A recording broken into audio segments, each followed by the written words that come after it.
we'll sing that together in a minute. So on this holiday of Shavuot, we'll be looking at Revelation, and I want to take a new, somewhat different approach to this. Should I first introduce myself, or is that someone else's role? I'm going to ask Barbara to do that. Okay, thank you. And I think I'm on now. Josh, we're so happy to have you with us. Josh is a founder of more Reconstructionist havurot than I think I can count in Minneapolis, Minnesota, and then Berkeley, and is currently the president of Or Zarua Havurah in Berkeley. He's also on the board of Midrasha of Berkeley and Oakland. And by profession, he's an environmental enforcement attorney with a federal agency. By avocation, he's a player of stringed instruments. And we're probably not going to ask you to play all of them: violin, mandolin, viola, and guitar. His songwriting and klezmer music have been eclipsed by 15 Days of Fame when a family Seder video went viral. And we are just so delighted to have you joining us for this Tikkun, Josh. And please let us know if there's any way we can be of support to you in this evening's presentation. Thank you, and I've enjoyed the presentations. I've been able to catch earlier, and I've enjoyed making it to Ner Shalom once when we had Rabbi Waxman in the region. Is that about 2 years ago now? And I've enjoyed the connections we've made over Zoom in the intervening year. It's great to really feel a deep sense of a shared community with the Reconstructionists here in the Bay Area and around the world. So it's great to feel your presence here, and I've enjoyed Rabbi Gittleman's presentation as well, and welcome Shomrei. What's the name? Shomrei Zion, right? Shomrei Torah. Shomrei Torah as well, and I appreciate that the idea of opening to birds and animals as a consciousness, as a spiritual practice. I spent a lot of the pandemic increasing my awareness on my long walks and bike rides, increasing my awareness of the mountain peaks I can see in the distance, and downloaded an app to do that. And my one of my favorite things to spot from Tilden Park in Berkeley now is Mount St. Helena in your backyard. And I even got so excited about that once I had to go over and hike to the top just to see the view from the other direction. So that was my last trip to the Sonoma region. So I'm pretty into mountains, really. And the mountain I want to think about today is Mount Sinai. We often encounter a very vertical idea of what happened at Mount Sinai, the idea that there's this mountain and on top is the voice of God, and then there's Moses taking that word down from the mountain to the people. And I want to look at the people's experience of Revelation because I think it was a very terrifying experience.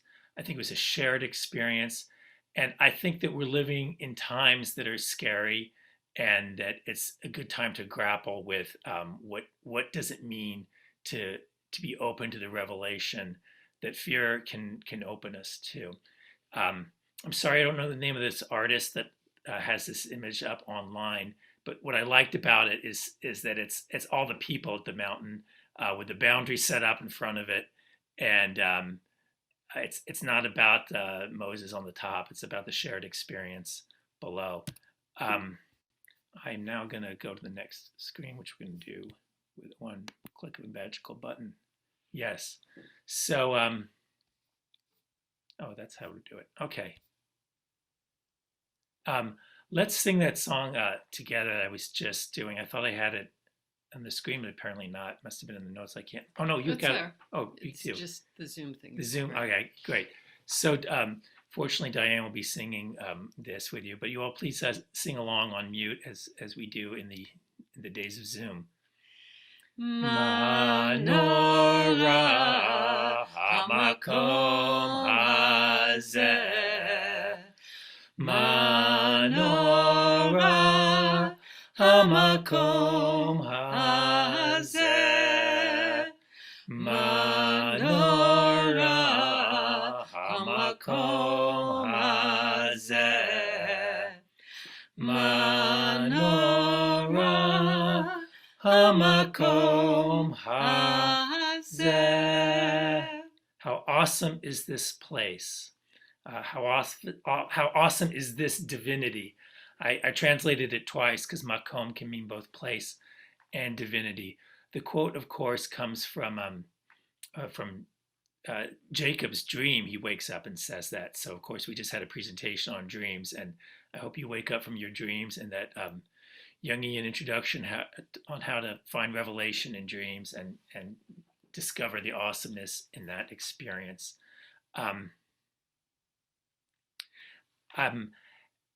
One reason I've wanted to explore fear and trembling before God is that I think it's kind of a challenging idea for Reconstructionists. Reconstructionism is the first form of Judaism to evolve solely in America, and I think it's a Judaism best fit for Jews who are comfortable and not afraid. Jews who live in it's clearly a Judaism for Jews who live in democracy, a Judaism for Jews who believe in human rationality as not the only force that humans have, but a power in the world. Starting with Mordechai Kaplan, most Reconstructionists see God or godliness as a power which inhabits the universe and the human heart. One form of it I've seen, I think this was in the book Dynamic Judaism, has it as God is the creativity, the beingness, the oneness of the universe. God is the source of human generosity, sensitivity, and concern for the world around us. I also have a Rabbi Arthur Green quote on the same topic, but it is we who attach the word God to our search for meaning, to our desire to find a word for that which evokes our sense of awe and wonder, for that which humbles and inspires us, for that which calls us to its service. So when I think about God in those ways, which works for me most of the time, I wonder, where does fear come into this? Because this seems like a God that is a source of creativity and generosity and sensitivity, and yet our ancestors didn't always feel it that way. Here we ourselves view ourselves in the Midrashic sense as being at Sinai ourselves. So, here we are in moments of terror. The mountain is trembling.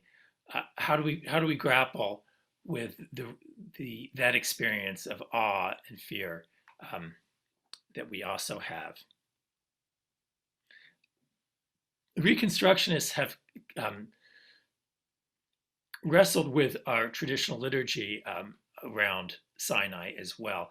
The 1945 Seder, can I get this out of my face? Yeah.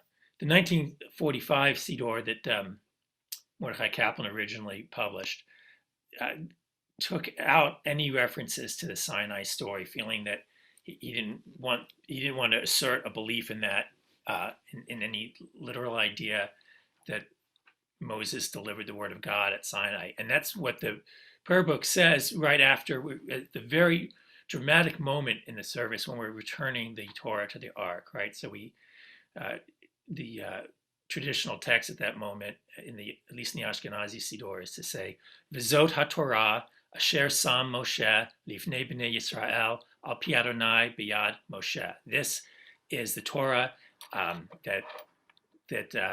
which Moses placed before the children of Israel by the word of the Almighty One, by the hand of Moses. So there's this very clear declaration of a literal revelation through the hand of Moses.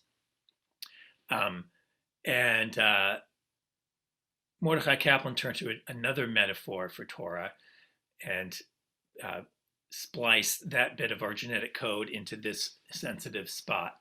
V'zot HaTorah Eitz Chaim Hi L'Machazikim Ba v'tomcheha me'ushar.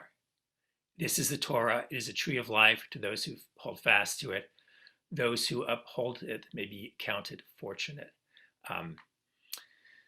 So what's been amended here is going to a tree of life metaphor rather than the story of Revelation at Sinai. And there was a debate at the time of putting out the Kol Nishama that we have today, this Reconstructionist Seder, which is from the 90s or late 80s, 96. It is from the 90s. And that book offers both of these, as you can see on this page, with an explanation that that many current Reconstructionists believe the evolutionary nature of Torah to be self-evident and have returned to the traditional line for the sake of its rich mythic imagery. Both options are included here. An idea I'd like to float, and I'd love to have a great liturgist like Marcia Falk work on it someday, is whether we could reconstruct this yet again, because I like the story, I like the myth. I think what's problematic for current Reconstructionists isn't that we have a Sinai myth. It's the verticality of the myth. It's the idea that Moses is uniquely in possession of the Word of God. When we know in our hearts that we're all at Sinai, we're all trembling. Go on now. I'm going to read a little bit from Exodus so we get the story straight. On the third day, as morning dawned, there was thunder and lightning and a dense cloud upon the mountain and a very loud blast of the horn, and all the people who were in the camp trembled. Moses led the people out of the camp toward God, and they took their places at the foot of the mountain.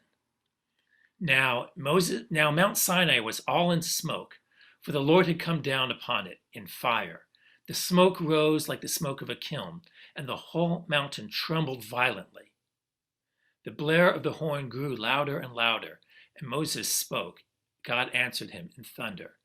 The Lord came down upon Mount Sinai on the top of the mountain, and the Lord called Moses to the top of the mountain, and Moses went up. The Lord said to Moses, "Go down, warn the people not to break through to the Lord to gaze, lest many of them perish. The priests also who come near the Lord must stay pure. Let the Lord break out against them." I'll stop there. But what do you all notice about this paragraph of Exodus and the trembling in this story? You want to unmute and share any observations?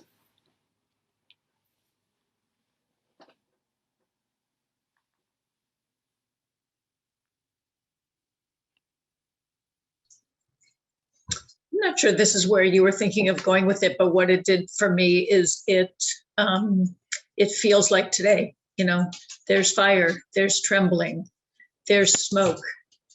Don't look up. There's danger. There's a loud siren, a loud horn. Yeah. Yeah, we live with those fears.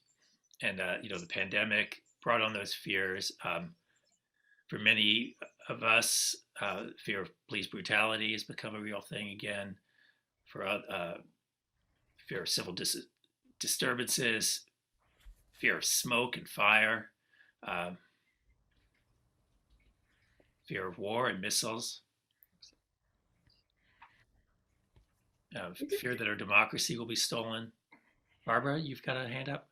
I was seeing the way in which the trembling in the natural world is manifest in the people as well. Yes. And how the interplay between the two. Yes. And how what's going on around us has such a profound impact. Did you notice the sequence? It's first in the people Isn't and then in the mountain. And I think you highlighted it very conveniently so we'd see it. Yes, so you would notice it. But I wanted you to see the word tremble, but it's a little. I didn't write 1 and 2 on it, but it's interesting. It's as a string player, it feels to me like something we call sympathetic vibrations, where if I left my viola out and didn't touch it, and I went and struck the note D on a piano, the vibrations will travel through the air and the viola will start vibrating on the D. The D string will start to vibrate, or vice versa. If you push down the piano pedal and open all the strings to the vibrations around them and play a note on the viola, the piano will echo it, right? And that it seems that there's this echoing, there's that the trembling, the vibrations that begin within us are picked up by the world around us, and we have this unity of feeling.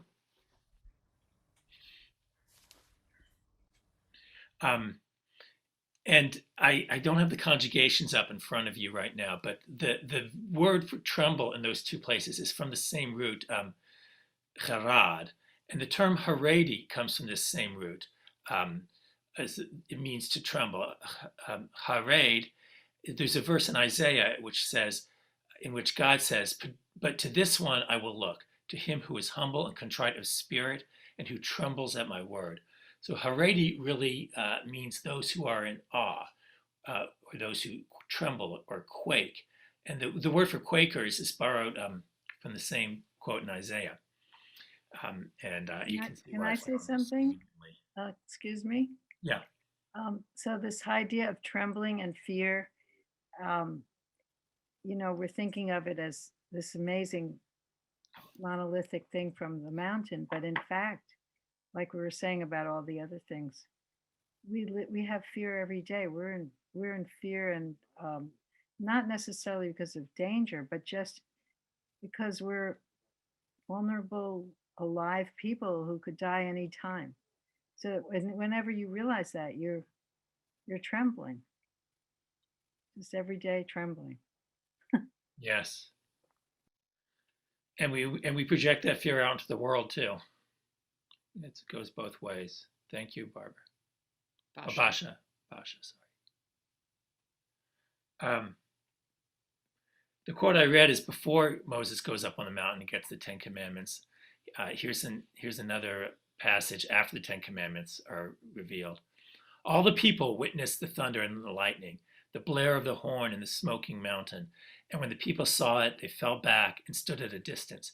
"You speak to us," they said to Moses, "and we will obey. But let not God speak to us, lest we die." And Moses answered the people, "Be not afraid, for God has come only in order to test you, in order that the fear of him may be ever with you, so that you do not go astray." So the people remained at a distance while Moses approached the thick cloud where God was. So here Moses is saying, and in the single utterance, "Be not afraid. This is just so that you'll have the fear of God." That's a kind of confusing text. There are different verbs for, here it's not using chared, the chared root again. It's using a different root, but these two quotes are using the same root. These two sentences use the same root. It's al tera'u, do not be afraid, and tiyeh yirato, you will have fear. Both have that same root in them. And that's the same root as norah, like the yomim noraim, the days of awe. And as you all know, the high holy days period of the time, the Jewish year, is known as the Yamim Noraim. But the root of the word Norah, Yud Resh Aleph, also has a connotation of fear. So we might view this period of time as both days of awe and days of fear. And in modern Hebrew, there's 5 different verbs for fear. Josh? Yes. So it seems like, with this word, yirah, that it's a more positive thing, like it's respect, not so much fear, but just, awe, like in the other word. So it doesn't seem so negative, like what we think about with fear. I think you're right that I think both have both connotations, but different ratios. Different shades of purple, different mixes of red and blue. Because Isaiah is using the Daled root for something closer to awe. Right. Of course, that's from a different time too. A beautiful quote on the subject of awe in Judaism is something I found from Rabbi Abraham Joshua Heschel, emphasizing that in Judaism, awe precedes faith. It is the root of faith. We must grow in awe in order to reach faith. We must be guided by awe to be worthy of faith. Awe rather than faith is the cardinal attitude of the religious Jew. It is, quotes, the beginning and gateway of faith, the first precept of all, and upon it the whole world is established. In Judaism, Yirat Hashem, the awe of God, or Yirat Hashemayim, the awe of heaven, is almost equivalent to the word religion. In biblical language, the religious man is called not believer, as he is in Islam, but Yareh Hashem. I found this really interesting because another thing one reads about Mordechai Kaplan and Reconstructionism is that we view Judaism as embracing a vast variety of ideas and beliefs, and that what binds us together is a shared sense of belonging rather than a specific creed, as a set of belief. And I think you could layer this Heschel quote on top of that idea too, that what we belong to is a shared sense of awe, and that a shared experience of awe, which you can think of as Sinai, is our witnessing of revelation, our witnessing of what led up to Sinai, right? The God's miracles in Egypt and liberation, and then beyond that, the ongoing witnessing that we have of both liberation and revelation throughout history, our awe that we've experienced, that's what brings us together as Jews and gives us this shared awe that is cardinal and more important than any particular set of beliefs. I'm going to set us up in breakout groups. We're going to do about 6 minutes of discussion on one set of questions, and then we'll switch it up and have 6 minutes with different breakout groups randomly assigned on a different set of questions. And I'll or Diane will put them in chat so you have them handy when you travel to your breakout room. But I want to look at how we respond to natural events like earthquakes and pandemics, and what is natural event that made you fearful? Did it also fill you with awe? And this is sort of a naturalistic question, but how is the natural process involved part of the world that sustains you? I think that's, well, let me take the question with you before I comment on it. And what did the natural event reveal to you? How do you turn that insight into action? How we fail to turn insight into action? Obviously, that's a lot for a few people to talk about for 6 minutes or so. But think of that as one connected question: is how do we respond to these kind of events? After we regroup, I'll present similar questions, inviting us to consider our Should we fear. pick one event and then follow this thread about it, or just? Yeah, that's a good idea. Maybe in each breakout group, you could pick one event and follow the thread. Are we all back? No, we are back. Yeah. Oh, okay, good. So it's I know for many of us in California, we think of the power of natural events. It's earthquakes that come to mind, and I'm struck that it wasn't until I moved to California that I realized that this psalm is all about living through an earthquake. So I just want to sing this together while we contemplate the awe the psalmist has and really the equanimity of mindfulness the psalmist takes in experiencing earthquakes. This is a call and response one. So I'll do the call and Josh will respond. And I hope you all will on your end unmute. Malach hayam, Malach hayam, Kitanus, Kitanus, Hayarden, Hayarden. Tisov le'achor. Tisov le'achor. Ha'arim. Ha'arim. Tirkedu che'elim. Tirkedu che'elim. Gevaot. Gevaot. Kivnei tzon. Kivnei tzon. Milifnei Adon. Milifnei Adon. Chuli aretz. Chuli aretz. Milifnei. Milifnei. Elohai Yaakov. Elohai Yaakov. Hahofchi Hatzor. Ahofchi Hatzor. Agamayim. Agamayim. Halamish. Halamish. Lemaino mayim.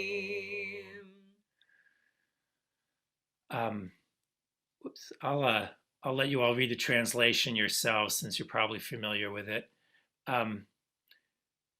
So having taken that in as being about earthquakes, let's go back to the top of the page now and notice that the psalmist is also using this this experience of earthquakes as a metaphor for coping with an earthquake in human relations, right? Because it begins with when Israel went forth out of Egypt, the house of Jacob went forth from the people of a foreign tongue. Judah became God's holy place. Israel became God's seat of rule. In other words, the liberation was such a reversal of the human order of Pharaoh's domination over the enslaved that it was as big an upheaval as an earthquake, is as shocking as seeing a river change course. So with that consciousness, let's turn our attention to human events. One click does another move. We also have been experiencing a lot of fear of human events, be they terrorists or rockets, be they insurrections or police brutality. And I think that fear of human events is different than fear of natural events in that human evil or human ill intent is involved. And in some ways, it's even more scary because, with natural events, one can take this stuff happens attitude, and with human events, you're really forced to ask how is it possible in the human heart for let's say for a police officer to choke the life out of a fellow human being who's not a threat to anybody,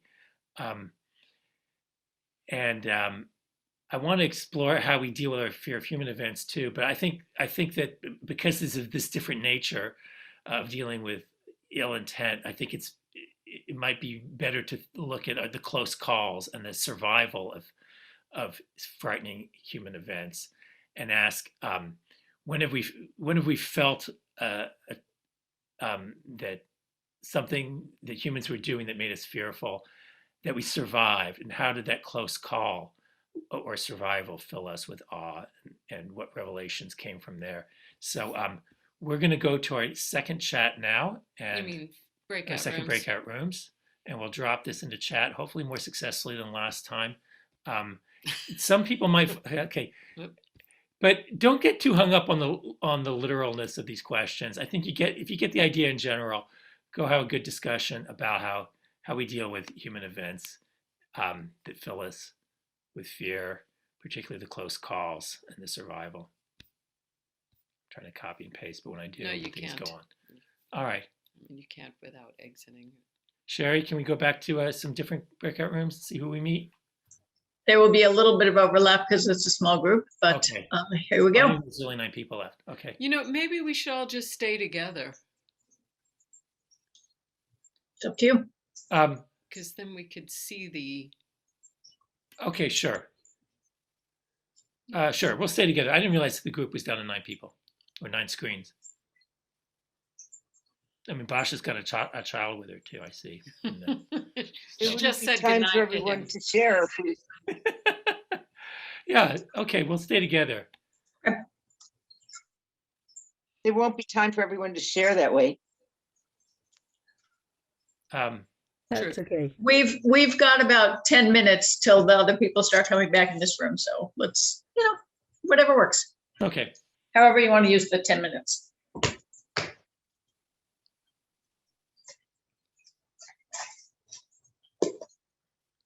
Someone like to share a close call experience? I'll go first. The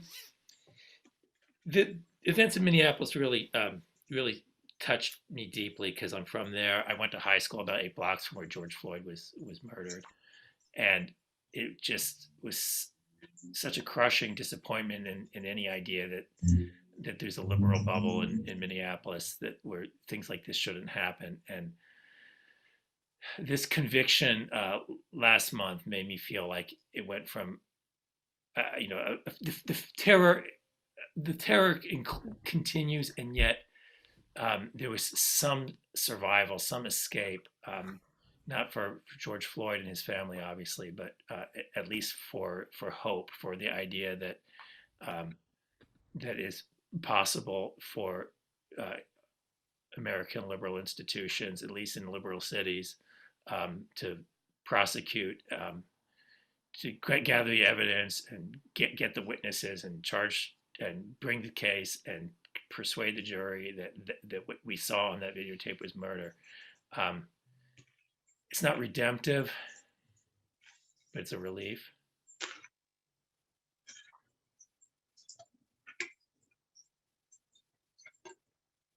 Like for me, a close call, I asked about a close call. I think of an accident, a car accident where I spun around out of control, and how everything slowed down and time stopped. And I was in this other kind of dimension, and I ended up totally unhurt. I mean, I just was spun around and all the cars just stopped and watched me spin. And then I pulled over.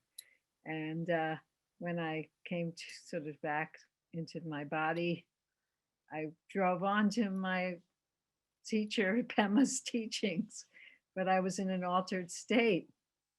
I was definitely in an altered state for the rest of that evening, having had this really incredible experience of my husband, who was in 2 helicopter crashes, describes the same thing, the slowing down of time and the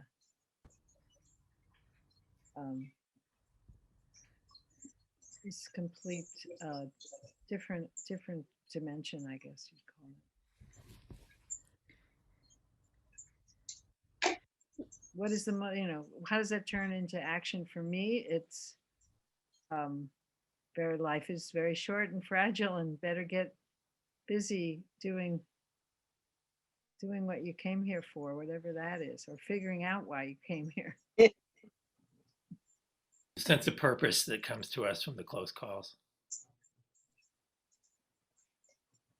I had a similar close call, a different kind of accident though, where I could see that I was going through the light and he was crossing it. He was going before it turned green for him. And I beeped and everything, and he didn't hear me. He had the music on really loud, and I knew he was going to hit me. And I just thought I was going to die because it was a total T thing. And I was going 55. That was the speed limit. And my car was totaled, and they did have to come in with an ambulance. But I really just for sure I was going to die. I just thought, oh no, this is it. I'm going to die.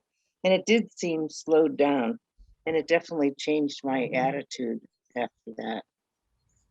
It was quite something.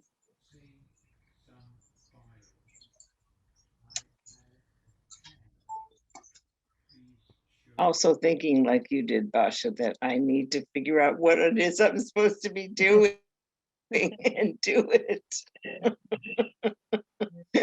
The problem is figuring it out. Did either of you turn to the practice of saying the Gomel blessing? Saying what? There's a blessing for surviving. Saying which blessing?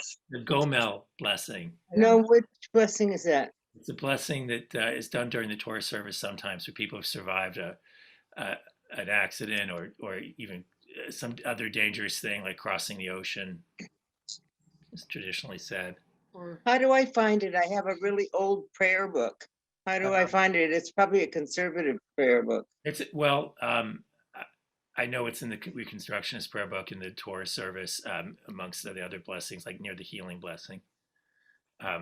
Well, I mean, that would be the last thing I would think of. I'm sorry to tell you the truth. Can I say, I'm thinking a lot about magic tonight because that's what we're doing. And that feels like a piece of magic you can do in that moment. Yeah. Like what are the right words to call for in that moment? I'm going to find those and make sure that you guys have them. Okay. Yeah. Okay. Thank you. And also the prayer in the morning that says that I'm glad I woke up alive. Mm-hmm. Yeah. Judith Goldman refers to it a few times, and I can't find it in my prayer book. Just ask her. She'd be glad to send it to you. Reb Judith would be. Yeah, I totally need to ask. delighted to send it to Would you all mind if we move on towards some closing thoughts? you. Go ahead. Um, All right, I don't know what I'm saying. So this is kind of wrapping up with the main part of this talk is looking at how shared trauma leads to community, and I think that as I was saying before, Judaism involves belonging, behaving, and belief, but we Reconstructionists see belonging as primary, and I think that belonging comes from shared experiences, ancestral or assumed, including shared experiences of trauma and resilience and shared commitment to do something together based on what we've learned. One great thing about these Tikkun Leyl Shavuot is you hear so many different things. And just today I heard a teaching from Rabbi Lynn Gottlieb about a Midrash that at Sinai, when did the Torah actually get revealed? It was when people recognized that those around them were also in fear and also trembling. And it was in that moment of empathy that they were ready to receive Torah. And I think that's a story that illustrates what I'm trying to get at here.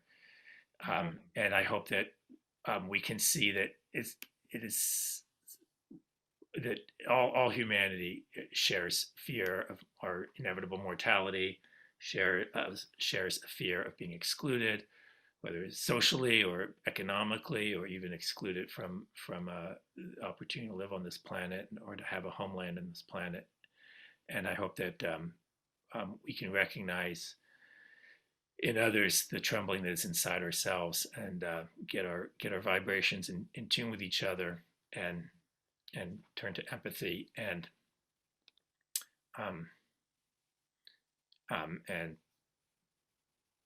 revelation of our shared humanity. I want to end with a poem by my friend Ruth Bryn, who I had the pleasure of knowing personally in Minneapolis. She's a poet who's very active with the Reconstructionist movement. You'll find her poems in the Reconstructionist Seder and all of the other Sederim that the Reform, Conservative, Renewal movements have put out. But somehow my life has allowed me to be friends with people I consider the greatest liturgists for the Jewish people in our generation, Marcia Falk and Ruth Bryn. Here's a different take on Revelation. And this photo is of a canal that went right by Ruth Bryn's house that I used to canoe down all the time when I lived there. Diane, you want to read this? It's better in a woman's voice. No one ever told me the coming of the Messiah could be an inward thing.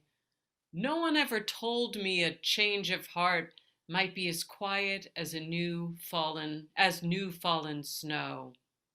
No one ever told me that redemption was as simple as springtime and as wonderful as birds returning after a long winter.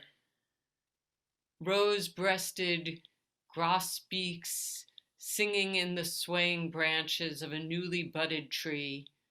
No one ever told me that salvation might be like a fresh spring wind, blowing away the dried, withered leaves of another year, carrying the scent of flowers, the promise of fruition. What I found for myself, I try to tell you, redemption and salvation are very near, and the taste of them is in the world that God created and laid before us.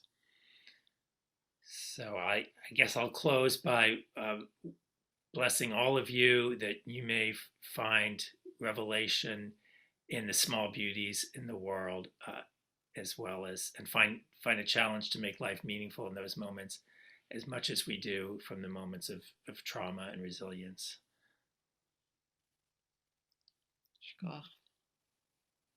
Thank you, Josh. So glad that you were able to join us for this Tikkun, and I hope there will be many more times that our communities are able to share perspectives, share teaching, and share joy. Thank you.